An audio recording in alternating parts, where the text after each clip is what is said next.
So আমরা যখন blood circulatory system নিয়ে কথা বলি, আমরা মূলত দুইটা জিনিস নিয়ে কথা বলি, যেখানে ব্লাডের স্টোরেজ হিসেবে থাকে কি হার্ট।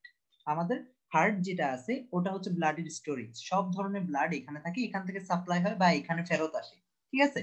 সো আমাদের মনে রাখা লাগবে ব্লাডের, যখন ব্লাড সার্কুলেটরি সিস্টেম নিয়ে কথা বলবো, ব্লাড সার্কুলেটরি সিস্টেম, তো আমাদের মনে রাখা লাগবে এখানের মধ্যে প্রথমটা হচ্ছে মেইন সোর্স হচ্ছে হার্ট। হার্ট নিয়ে আমরা একটু পরে কথা বলবো। আর সেকেন্ডারি যেটা হচ্ছে পুরো বডিতে মুভ করায়, এগুলো হচ্ছে কি ব্লাড ভেসেল। ব্লাড ভেসেল দুই ধরনের হয়। আমাদের বুঝতে হবে হার্টের মধ্যে আসলে কাজ কি। ইন জেনারেল আমরা মাথায় রাখবো হার্টের মধ্যে সবসময় পুরো বডি থেকে কার্বন ডাই অক্সাইড যুক্ত যে রক্তগুলা আছে সবগুলা ফেরত আসে হার্টের মধ্যে। হার্টের মধ্যে সবসময় ব্লু ব্লাড গুলা ফেরত আসে, ব্লু মানে কার্বন ডাই অক্সাইড যুক্ত রক্ত। আর সবসময় গ্রিন, সরি রেড গুলা সবসময়, অর্থাৎ অক্সিজেন ক্যারি করে যে ব্লাডটা, ওটা সবসময় পুরো বডিতে যায়। কেন কার্বন ডাই অক্সাইডটা ফেরত আসে, কেন অক্সিজেনটা যায়? সিম্পল, কারণ কি আমাদের ব্লাড ফ্লো এর কারণ কি?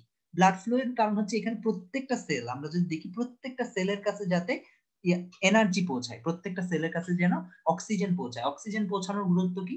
অক্সিজেন কি ইউজ করে আমরা জানি, গ্লুকোজ যেটা থাকে C6H12O6, এটাকে যখন অক্সিজেনের সঙ্গে অ্যাড দেওয়া হয় তখন আমরা জানি এটা কার্বন ডাই অক্সাইড এবং পানিতে ভেঙে যায়। এবং এই যে অক্সিজেন আসার পরেই শুধুমাত্র গ্লুকোজটাকে ইউজ করতে পারতেছে, এটাকে বলা হয় এরোবিক রেসপিরেশন, সবাত শ্বসন। ওকে, তাহলে প্রত্যেকটা সেলের মধ্যে, এখানে প্রত্যেকটা সেলের মধ্যে অক্সিজেন যেতে হবে, তো অক্সিজেন ফ্লো করে নিয়ে যায়। এখন অক্সিজেন শুধুমাত্র গেলেই তো হবে না, ওখানে যে কার্বন ডাই অক্সাইডটা প্রডিউস হচ্ছে ওটাও তখন হচ্ছে ব্লাডে মিশে যায়। কিন্তু এটা তারপর হচ্ছে কার্বন ডাই অক্সাইড যুক্ত রক্তটা হার্টে ফেরত আসে, ওখান থেকে লাংসে যায়, লাংসে গিয়ে কার্বন ডাই অক্সাইডটাকে বের করে দেয়, আবার অক্সিজেন অ্যাড করে, আবার হার্টে ফেরত আসে, এভাবে পুরো বডিতে যায়। তাহলে আমরা বুঝলাম কি, আমাদের এটা মনে রাখা লাগবে হার্টে যেগুলো ফেরত আসে, আমরা যদি এভাবে দুই ভাগে ভাগ করি, হার্টে যেগুলো ফেরত আসে, যেগুলো হার্টে ঢুকবে ওগুলো ইন জেনারেল হবে কার্বন ডাই অক্সাইড যুক্ত রক্ত। হার্টে সবসময় কার্বন ডাই অক্সাইড যুক্ত রক্ত আসবে। আর হার্ট থেকে ইন জেনারেল, এক্সেপশন বাদে, সবসময় অক্সিজেন যুক্ত রক্ত বের হয়ে সবসময় কোথায় যাবে? পুরো বডিতে সাপ্লাইড হবে। এটাই হচ্ছে হার্টের বেসিক কাজ। তাহলে আমরা যদি দেখি হার্ট থেকে সবকিছু বের হয়ে, আমরা ধরি ফর এক্সাম্পল এখান থেকে হার্ট থেকে বের হইলো, আমি এখান থেকে দেখি হার্ট থেকে বের হইলো, বের হওয়ার পরে ধরো হাতে গেল বা অন্য কোথাও গেল, পেটে গেল। সো এই জিনিসটা যদি আমরা দেখি, আমরা জানি হার্ট হার্ট থেকে অ্যাওরটা বের হয়, অ্যাওরটা বের হয়ে পুরো বডিতে একটা একটা অংশে যায়। আমাদের মনে রাখা লাগবে একটা একটা অংশে যখন যাচ্ছে তখন অক্সিজেন ক্যারি করে যাচ্ছে, এবং এত বড় জিনিস থেকে বের হতে পারে না। আমরা জানি এখান থেকে বের হতে পারবে না, কারণ কি এখানে যে সেলগুলো আছে এগুলো অনেক বড় বড় থাকে, এই বড় বড় সেলগুলোকে ভেদ করে যেতে পারে না। তো এগুলো সাব ডিভাইডেড হয়। সাব ডিভাইডেড কেন হয়?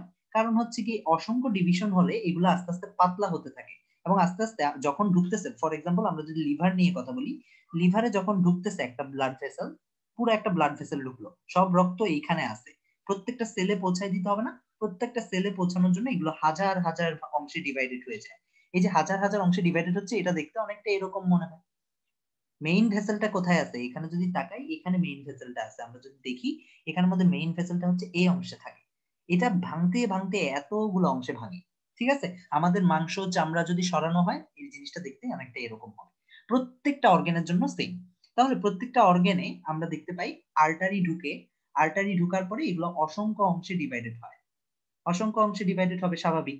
ডিভাইডেড হওয়ার পরে এরা হচ্ছে অক্সিজেন বের করে দিতে শুরু করে, সেলের কাছে অক্সিজেন যাচ্ছে, অক্সিজেন বের করে দিচ্ছে, অক্সিজেন গেল, এরা শ্বসন করলো, তারপর হচ্ছে কার্বন ডাই অক্সাইড গুলো রেডি থাকে, কার্বন ডাই অক্সাইড গুলো এদিকে চলে আসতে শুরু করে। কার্বন ডাই অক্সাইড গুলা তারপরে এই যে ডিভিশন গুলা হয়েছে, ডিভিশনের পর থেকেই এরা কার্বন ডাই অক্সাইড নিতে শুরু করছে না? কার্বন ডাই অক্সাইড নিতে শুরু করলে এরা নীল হতে শুরু করবে। আমাদের মনে রাখা লাগবে ডিঅক্সিজেনেটেড ব্লাড সাধারণত নীল হয়। এজন্য তুমি দেখবা নীল লোহিত বলতে বিষ বোঝানো হয়, বিষ খেলে মুখ নীল হয়ে গেছে, ব্যথায় মুখ নীল হয়ে গেছে, বা নিঃশ্বাস বন্ধ হয়ে মুখ নীল হয়ে গেছে, এরকম বলা হয়। কারণ কি, রক্ত যখন অক্সিজেন পায় না তখন হচ্ছে নীল হয়ে যায়। তাহলে এই যে কার্বন ডাই অক্সাইড অ্যাড হতে শুরু করলো, এই রক্তের প্রথম ডিভিশনটা আর্টারি হিসেবে ঢুকছিল যে কোনো একটা অর্গান, ধরো এটা লিভার, লিভারে ঢুকছিল, ঢুকার পরে অসংখ্য অংশে ডিভাইডেড হয়েছে। ডিভাইডেড হওয়া অংশটাকে বলা হয় ক্যাপিলারি বা কৈশিক নালিকা। এগুলো খুবই পাতলা থাকে, এগুলো থেকে অক্সিজেন গুলো বের হয়ে যায়। তাহলে বের হয়ে যাওয়ার পরে কার্বন ডাই অক্সাইড ঢুকতে শুরু করছে, আমরা জানি কার্বন ডাই অক্সাইডের রক্ত নীল হয়ে যায়। এবং এরা পরবর্তী অংশ যেটা হিসেবে বের হয়, যেমন আর্টারি হিসেবে ঢুকছিল, কার্বন ডাই অক্সাইড সবগুলাকে নিয়ে নিল, এখান থেকে কার্বন ডাই অক্সাইড সব ক্যারি করলো, এরপর হচ্ছে কি আকারে বের হয়ে আসবে? ভেইন আকারে বের হয়ে আসবে। আমরা এটাকে যদি সিম্পলিফাই করে দেখাই, ঢুকতেছিল আর্টারি হিসেবে, বাইরে হচ্ছিল ভেইন হিসেবে, আমরা যদি সিম্পলিফাই করে দেখাই তখন আমরা দেখতেছি কি এরকম কোন একটা স্ট্রাকচার বের হচ্ছে ভেইন আকারে। এবং তুমি যদি তাকাও তাহলে ইন জেনারেল আমরা যদি একটা কম্পেয়ার করি, হার্ট থেকে বের হচ্ছিল কি, হার্ট থেকে বের হচ্ছিল অক্সিজেন যুক্ত, হার্ট থেকে বের হচ্ছিল অক্সিজেন যুক্ত, বা আমরা মনে রাখবো অক্সিজেন যুক্ত কোনো জিনিস যখন বের হয় সেটা ধমনী দিয়ে বের হয় বা আর্টারি দিয়ে বের হয়, এজন্য এটার নাম অ্যাওর্টা। ওকে, আর আমরা মনে রাখবো হার্টে ঢুকতেছিল কি, হার্টে ঢুকতেছিল সবসময় কার্বন ডাই অক্সাইড যুক্ত। আর অন্য সব অর্গানে হচ্ছে উল্টা, অন্য সব অর্গানে আমরা দেখবো হচ্ছে অক্সিজেন যুক্ত ঢুকে কার্বন ডাই অক্সাইড যুক্ত বের হয়, হার্টে হচ্ছে কার্বন ডাই অক্সাইড যুক্ত ঢুকে অক্সিজেন যুক্ত বের হয়। হার্ট হচ্ছে জাস্ট প্রত্যেকটা অর্গানের উল্টা। তাহলে আমাদের বুঝতে হবে এখানে যে অংশটা ভেইনটা, এটা কোথায় যাবে, এটা শেষ পর্যন্ত হার্টে গিয়ে সবগুলা কার্বন ডাই অক্সাইড যুক্ত রক্ত ওখানে সাপ্লাই দিবে। তো আমরা বুঝতে পারলাম যে অক্সিজেন যুক্ত রক্তটা কে ক্যারি করে, আর্টারি ক্যারি করে, আর কার্বন ডাই অক্সাইড যুক্ত রক্তটা অবশ্যই ভেইন ক্যারি করে বা শিরা ক্যারি করে, বাংলায় যদি বলি শিরা। তাহলে আমরা জিজ্ঞেস দেখতে পারি ডিঅক্সিজেনেটেড ব্লাড বা কার্বন ডাই অক্সাইড যুক্ত ব্লাড বললাম, এটা হচ্ছে অক্সিজেনেটেড ব্লাড। এরপর আমরা যদি চিন্তা করি, আমরা যদি দেখি ডিঅক্সিজেনেটেড ব্লাডটা মূলত কাজটা কি, এটা হচ্ছে পুরো বডি থেকে রক্তটাকে কালেক্ট করবে, কালেক্ট করে হার্টে পাঠাবে। তাহলে এটার কাজটা হচ্ছে কালেকশন, কালেকশন অফ ব্লাড, যেটা হার্টে গিয়ে কালেক্টেড হবে। কালেকশনের জন্য আমাদের এই পাইপটা, এই পাইপটা ছোট হলে ভালো হয় না বড় হলে ভালো হয়? অবশ্যই বড় হলে ভালো হয়, যেহেতু কালেকশন তাই এটা বড় হবে কম্পারেটিভলি। এবং আমরা যদি দেখি ভেইনের ক্ষেত্রে এই স্ট্রাকচারটা একটু বড় হয়, আর আর্টারির ক্ষেত্রে এই স্ট্রাকচারটা ছোট হয়। কারণ কি, আর্টারির কাজটা কি, আর্টারির কাজ হচ্ছে প্রত্যেকটা অর্গানে সাপ্লাই দেওয়া। এই হার্ট থেকে বের হবে, মাথায় যাবে, কিডনিতে যাবে, পায়ে যাবে, হাতের আঙুলে যাবে, সব জায়গায় সাপ্লাই হতে হবে। তাইলে কি, তুমি চিন্তা করো একদম বেসিক প্রিন্সিপাল, তোমাকে আমি একটা দিলাম, একটা টিউব দিলাম, এই টিউবের মধ্যে ধরো পানি আছে, রাবারের একটা টিউব, তুমি কি করবা, পানিটাকে ছড়াইতে হলে তুমি এখানে জোরে একটা চাপ দিবা, হাত দিয়ে একটা চাপ দিবা, চাপ দিলে কি হবে, পানিটা ছলকায় বের হয়ে আসবে। এই কাজটাই হার্ট করে। আর্টারির মধ্যে এত পেশি থাকে, এত মাসেল থাকে, দেখা যায় হচ্ছে এটা প্রতিনিয়ত চাপ দেয় আর রক্তটাকে সামনে পাঠায়। কিন্তু ভেইনেও যদি এতগুলো মাসেল থাকে, ভেইন তো ছোট হয়ে যাবে, এটা কালেক্ট করতে পারবে না। তাহলে ভেইনের মধ্যে, তাহলে আমরা বুঝতে পারলাম কি আর্টারিতে মাসেল থাকবে অনেক অনেক বেশি, মাসেল থাকবে অনেক অনেক বেশি। আর ভেইনে কি থাকবে, মাসেল থাকবে খুবই কম। কারণ কি, ভেইনের কাজ চাপ দেওয়া না, ভেইনের কাজ হচ্ছে কালেকশন করা। তো এবার তুমি চিন্তা করো, এই ক্রস ক্রস সেকশনটাকে আমি যদি তুলে আনি, এই ক্রস সেকশনটাকে তুমি দেখবা, আমি দেখাচ্ছি, আগে আমি একটু কথা বলে নিই। এইটা ভেইন হলে এখানের মধ্যে মাসেল খুবই কম থাকবে, ধরো এক লেয়ারের থাকলো, এক লেয়ারের মাসেল, দুই লেয়ারের মাসেল আছে, ওকে। পুরা বাকি জায়গাটা লুমেন না, এজন্য এখানে যে ছিদ্রটা থাকে বা লুমেন যেটা থাকে এটা অনেক বড় হয়। যেহেতু এখানে মাসেল কম, মাসেল ভেইনে কম, কম, আমি এখানে ভেইন লিখছি কেন, এটা হবে মাসেল। সো মাসেল যেহেতু কম, তাহলে এখানে জায়গাটা বেশি হবে, তাই মনে রাখা লাগবে লুমেন কোথায় বড় থাকে, লুমেন অবশ্যই বড় থাকে ভেইনে, কারণ এখানে মাসেল কম। আর এটার ক্ষেত্রে লুমেন থাকে ছোট, খুবই ছোট। লুমেন ছোট কেন, কারণ মাসেলটা এত জোরে চাপ দিচ্ছে, প্রতিনিয়ত রক্ত খুব ইয়াতে যাচ্ছে। তাহলে এখন আমাদের সিম্পল, আমাদের লুমেনের ভলিউম যদি বেশি হয়, প্রেসার কিরকম হবে? অবশ্যই আমরা জানি ভলিউম এবং প্রেসার একে অপরের ইনভার্সলি প্রপোর্শনাল। তাহলে এই ক্ষেত্রে প্রেসার হবে খুবই কম, অর্থাৎ ভেইনের মধ্যে ব্লাড প্রেসার খুবই কম থাকে। অন্যদিকে আর্টারির ক্ষেত্রে প্রেসার কি থাকবে, অনেক অনেক বেশি থাকবে। ওকে, আমরা যদি একটু করে ক্রস সেকশন দেখি, এবার আমরা বোঝার চেষ্টা করব। এখানের মধ্যে যদি ক্রস সেকশন দেখি, এই ক্রস সেকশনটা ছোট, তাহলে এটা অবশ্যই কি হবে, এটা হবে ভেইন। এই দিকেও যদি তাকাই, এই যে এখানে প্রচুর মাসেল, এই সেকেন্ড লেয়ারটা হচ্ছে মাসেলের, এখানে প্রচুর মাসেল, তাহলে আমরা বুঝতে পারতেছি এই মাসেলের লেয়ারের কারণে এটা অনেক বড় বড়, আর লুমেনটা ছোট। আর এখানে দেখি মাসেল খুবই কম, তাই লুমেনটা অনেক বড়, লুমেনটা বড়। ওকে, তাহলে আমরা বুঝতে পারলাম লুমেন বড় কার হবে, লুমেন ছোট কার হবে। ওকে, এখন আমাদের প্রশ্ন হলো, এখানের মধ্যে নরমালি আমরা যখন ব্লাড সার্কুলেশন সিস্টেম নিয়ে কথা বলি, আমরা কিন্তু আরেকটা সিস্টেম নিয়ে কথা বলি না, ওই সিস্টেমটাকে বলা হয় লিম্ফেটিক সিস্টেম। আমি আসতেছি ওই সিস্টেমটায়। এখানের মধ্যে একটা জিনিস যদি চিন্তা করি, এই অংশে প্রেসার অনেক বেশি, রক্তের প্রেসারটা অনেক বেশি, রক্তটা যখন আসতেছে এটা হাই প্রেসারে আসতেছে। অন্যদিকে সে যখন জাস্ট এই অংশটা মুভ করছে, তখন এই অংশে দেখা যাচ্ছে প্রেসার একদমই কম, রক্ত তার নিজের ইচ্ছা মতো চলে যেতে পারতেছে, কারণ ভলিউম তো সেম, সেম অ্যামাউন্টের রক্ত আসতেছে। কিন্তু ভলিউমের জন্য আমরা যদি দেখি, এই সাইডে যে পরিমাণ জায়গা, এটা সাইডে অনেক বেশি জায়গা, তাহলে প্রেসার একটা গ্রেডিয়েন্ট ক্রিয়েট হয়েছে না, এই সাইডে অনেক বেশি প্রেসার, এই সাইডে অনেক কম প্রেসার। তাহলে কি হবে, এই সাইড থেকে পানিগুলা বের হয়ে যেতে শুরু করবে, রক্তের প্লাজমা গুলা বের হয়ে যেতে শুরু করবে। প্লাজমা বের হতে পারে, অন্য কিছু বের হতে পারে না। সেলগুলো অনেক বড় সেল, সাধারণত এখানের মধ্যে যে এন্ডোথেলিয়াল সেলগুলো আছে এখানের মধ্যেও তো সেল আছে, এই লেয়ার দেয়াল গুলার মধ্যেও তো সেল আছে। এগুলা দিয়ে রেড ব্লাড সেল, প্রোটিন এগুলা বের হতে পারে না, এইগুলা বের হতে পারে না, পানিগুলা শুধুমাত্র বের হয়ে যায়। তাহলে এখানে প্রোটিন বা রেড ব্লাড সেল যা কিছু আছে সব এখানে জমা হয়ে গেল। এবং আমরা জানি প্রোটিন হচ্ছে কলয়েডাল ধর্মী, অর্থাৎ পানিকে টানে, পানিকে টানে। তাহলে কি এই সাইডে যখন আসলো তখন পানিগুলো যেগুলো বের হয়ে গেছিল ওগুলো আবার ঢুকতে শুরু করবে এই সাইডে, কারণ কি প্রোটিন সবসময় পানি টানে। ওকে, প্রোটিন কেন পানি টানে আমরা জানি, প্রোটিনের মধ্যে সবসময় চার্জ থাকে, সিও সিওওএইচ থাকে, এই অ্যাসিড গ্রুপ থাকে, আবার হচ্ছে এমিনো গ্রুপটাও থাকে। এমিনো গ্রুপ পজিটিভ হলে এটা নেগেটিভ হবে, ঠিক আছে। সো চার্জের কারণে তারা পানিকে টানে। এখন এই টানাটাই এনাফ না, দেখা যায় হচ্ছে এখানে কিছু পরিমাণ পানি সব সময় রয়ে যায়, কিছু পরিমাণ পানি সব সময় রয়ে যায়। এই পানিটাকে দেখা যায় হচ্ছে গিয়ে নিয়ে যেতে হয়, এই পানিটাকে নিয়ে যেতে হয়। এই পানিটা কিসের অংশ ছিল মূলত, এই পানিটা হচ্ছে সাধারণত রক্তের অংশ ছিল। তাহলে রক্ত সবগুলো হার্টে যাচ্ছে, এই এক্সট্রা পানিটাকেও হার্টের মধ্যে নিয়ে যেতে হবে না। এই এক্সট্রা পানিটাকে বলা হয় লসিকা বা লিম্ফ, লসিকা অবলিক লিম্ফ। এই এক্সট্রা পানিটা সাধারণত আমরা যখন ব্লাড সার্কুলেশন সিস্টেমের কথা বলি লসিকার কথা সাধারণত বলাই হয় না, কিন্তু লসিকা হচ্ছে মোস্ট ইম্পর্টেন্ট পানিগুলোর মধ্যে একটা। সো এটাও সবগুলো ভেসেলের মতো পুরো বডিতে লসিকার ভেসেল থাকে, এখানেও ধরো লসিকার ভেসেল আছে, এখানেও লসিকার ভেসেল আছে, সবগুলো একসাথে এসে এখানে একটা থোরাসিক ডাক্টের মাধ্যমে হার্টে রক্ত পানিগুলোকে ছেড়ে দেয়। তাহলে রক্তের অংশ আবার রক্তে মিশে গেছে, তাহলে আলটিমেটলি কোনো ব্যালেন্স নষ্ট হয় না। কিন্তু কখন ব্যালেন্স নষ্ট হতে পারে, আমরা যখন বোটানি পড়তেছিলাম, হেপাটাইটিস করছিলাম। হেপাটাইটিস মানে কি, লিভারের প্রদাহ, লিভারটা ধ্বংস হয়ে গেছে।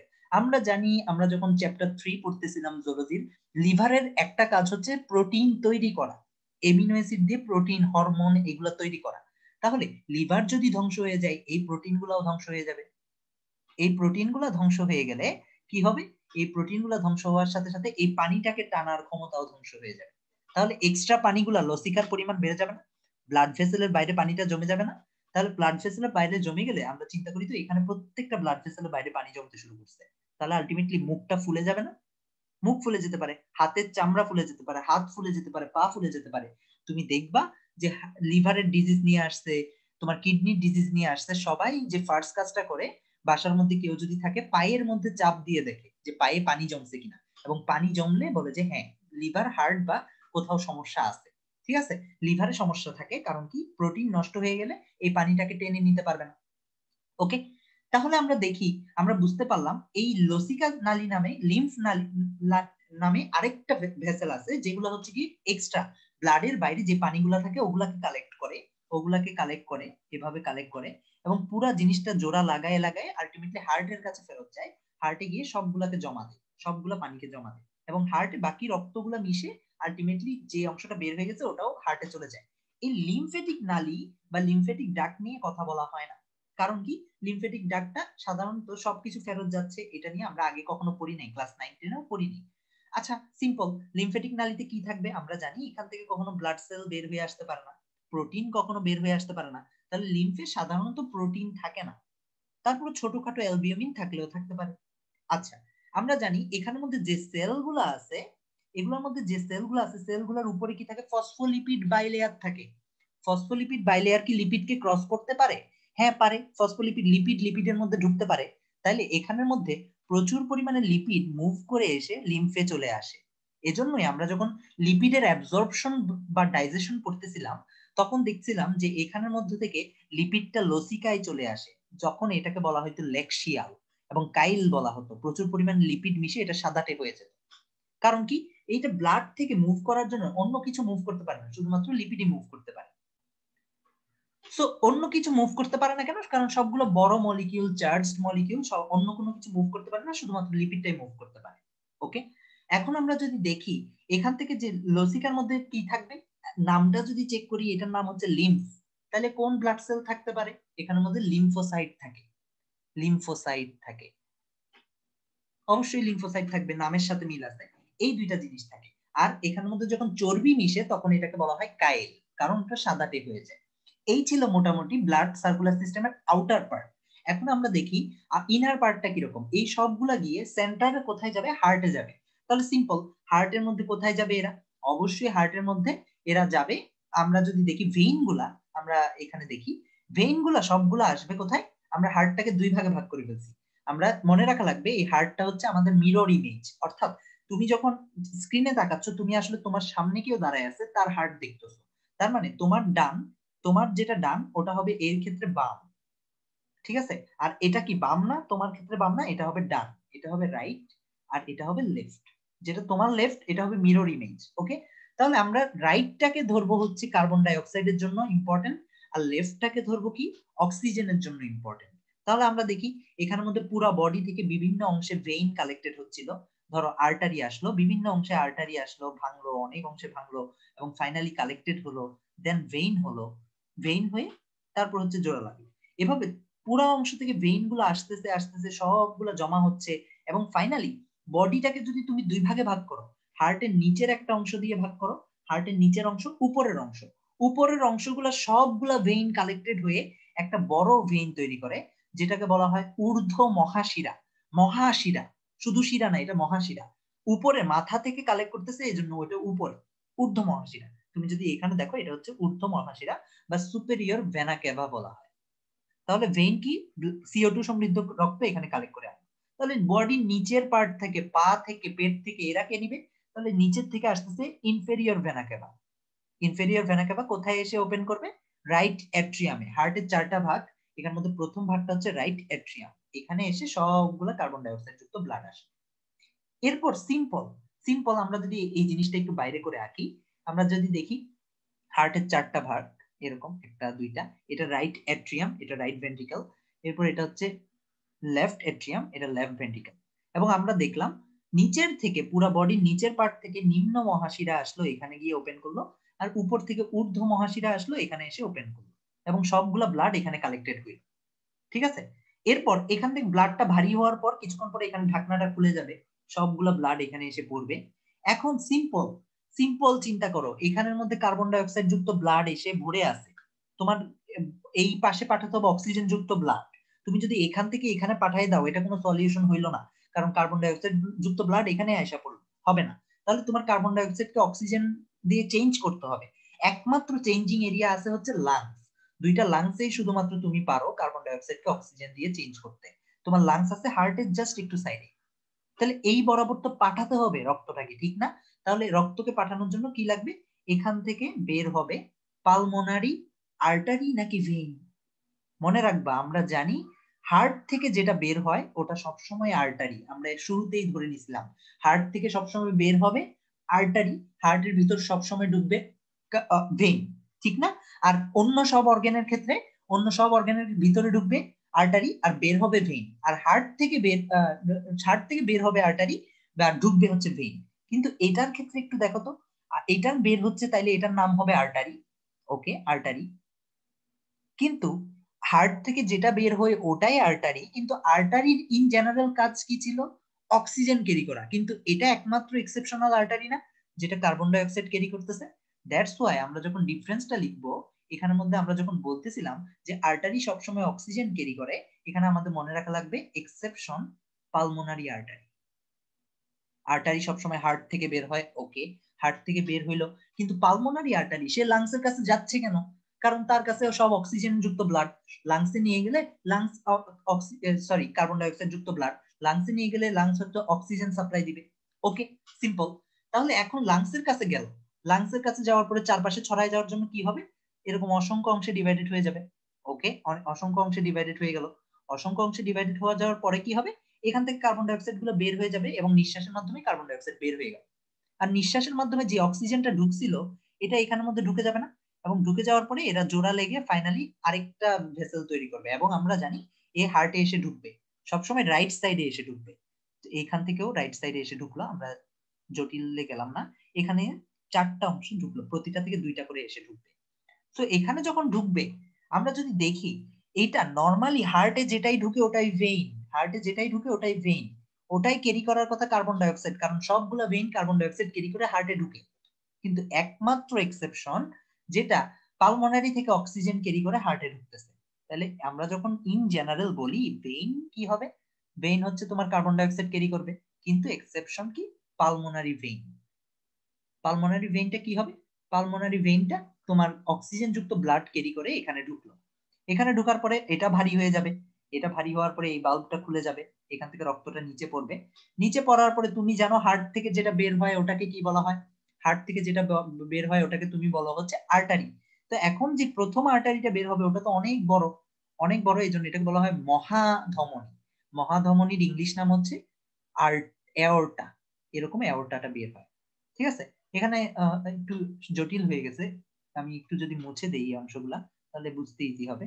এগুলা যেহেতু হয়ে গেছে আমাদের, আমি এই অংশটা কেটে ফেললাম, কেটে ফেললে এই জিনিসটা ক্রস সেকশনটা কিরকম দেখা যাবে, তোমাদের বইয়ে শুধুমাত্র ক্রস সেকশনটাই আঁকে। তুমি ধরো একটা নল কেটে ফেললা, শুধুমাত্র এই অংশটা এইভাবে দেখা যাবে, যদিও এটা লাংস থেকে ওভাবেই আসতেছিল পেঁচাই, কিন্তু তোমাদের বইয়ে শুধুমাত্র কেটে এই ছোট্ট অংশটা দেখে। ঠিক আছে, তো আমরা কেটে ফেললাম, ওকে, এখান থেকে অ্যাওর্টাটা বের হইলো, ওকে, অ্যাওর্টাটা বের হয়ে তোমার হচ্ছে কি পুরা বডিতে সাপ্লাই দিবে, পুরা বডিতে এখান থেকে বের হবে, ওকে, এখান থেকে বের হয়ে লাংসে যাবে, লিভারে যাবে, সব জায়গায় যাবে, তোমার ব্রেইনে যাবে, ব্রেইনে যাওয়ার পরে এগুলো ডিভাইডেড হবে, সব জায়গায় এগুলো ডিভাইডেড হবে, ডিভাইডেড হওয়ার পরে এরা আবার অক্সিজেন কার্বন ডাই অক্সাইড গুলাকে কালেক্ট করবে, কার্বন ডাই অক্সাইড গুলাকে কালেক্ট করে এরা হচ্ছে এরকম এরকম একটা ছোট ছোট অংশে ডিভাইডেড হবে, এগুলো আবার বড় অংশে ডিভাইডেড হবে, এইগুলা ফাইনালি তোমার ইনফেরিয়র ভেনা ক্যাভা থেকে নিচে দিয়ে ঢুকবে, উপর থেকে আসলে এখান থেকে যেগুলো আসতেছিল, এখান থেকে যেগুলো আসতেছিল এগুলা ভেঙে আর আলটিমেটলি জোড়া লেগে এখানে সুপেরিয়র ভেনা ক্যাভা দিয়ে জয়েন করবে। ঠিক আছে, এবং রক্ত আবার এসে যাবে, আবার এই সাইকেলটা মুভ করতেই থাকবে। তাহলে এটাই হচ্ছে আমাদের মূলত ব্লাড সার্কুলেটরি সিস্টেমের টোটাল প্যাটার্ন, যেটা যেভাবে মুভ করে হার্ট থেকে ব্লাডটা ভেইনে যায় বা আর্টারিতে যায়, পুরো বডিতে সাপ্লাইড হয়, তারপর আবার ভেইনের মাধ্যমে পুরো এখানে চলে আসে, এখানে আসার পরে আবার পিউরিফাইড হওয়ার জন্য লাংসে যায়। এখানের মধ্যে আমরা দুই ধরনের সার্কুলেশন দেখতে পাই, একটা হচ্ছে লাংসের দিকে মুভ করতেছে, লাংস রিলেটেড যেটা থাকে ওটা হচ্ছে, ওটাকে বলা হয় পালমোনারি সার্কুলেশন, লাংসকে কেন্দ্র করে যেটা ঘুরে, আর হচ্ছে হার্টকে কেন্দ্র করে, হার্ট থেকে বের হচ্ছে হার্টে ফেরত আসতেছে, এটাকে বলা হয় সিস্টেমিক সার্কুলেশন। কারণ তোমার বডির যত সিস্টেম আছে, কার্ডিওভাস্কুলার সিস্টেম অর্থাৎ হার্ট, তারপর হচ্ছে কি তোমার ইন্টেস্টাইনাল সিস্টেম, তারপর ডাইজেস্টিভ সিস্টেম, যত সিস্টেম আছে, ইউরিনাল সিস্টেম, সব সিস্টেমের মধ্যে এই অ্যাওর্টাটা ব্লাড পাঠায়। অন্যদিকে শুধুমাত্র পালমোনারি সিস্টেম, লাংসের মধ্যে ব্লাড পাঠায় কি উপরের অংশটা। সো আমরা দুইটা সিস্টেমিক একটা সার্কুলেটরি সিস্টেম পাইলাম, আর একটা হচ্ছে পালমোনারি সার্কুলেটরি সিস্টেম পাইলাম। এই পালমোনারি সার্কুলেটরি সিস্টেম এবং সিস্টেমিক সার্কুলেটরি সিস্টেমে আমরা যাচ্ছি।